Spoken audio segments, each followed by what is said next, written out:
سابق وزیراعظم بے نظیر بھٹو کے 17ویں یوم شہادت پر صدر Zardari, chairman Peoples Party Bilawal Bhutto, وزیراعظم Shehbaz Sharif, chairman senate Yousuf Raza Gilani, governor Punjab Sardar Saleem اور سینئر وزیر سندھ شرجیل انعام میمن نے بھرپور خراج عقیدت پیش کیا۔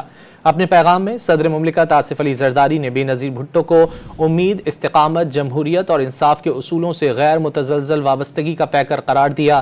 Chairman Peoples Party Bilawal Bhutto Zardari نے کہا، بے نظیر کی زندگی جرأت اور استقامت کی علامت تھی۔ وزیراعظم شہباز شریف نے کہا، جمہوریت کی علمبردار بے نظیر بھٹو ہمت اور استقامت کی علامت بنی۔ میثاق جمہوریت بے نظیر بھٹو کی پائیدار سیاسی سمجھ بوجھ کا ثبوت ہے۔ چیئرمین سینٹ یوسف رضا گیلانی نے کہا، شہید محترمہ بے نظیر بھٹو نے نہ صرف پاکستان بلکہ دنیا بھر میں جمہوریت، مساوات اور انسانی حقوق کے لیے ایک نئی مثال قائم کی۔ گورنر پنجاب سردار سلیم حیدر خان نے محترمہ بے نظیر بھٹو کی شہادت کو ملک کے لیے ایک بہت بڑا سانحہ قرار دیا۔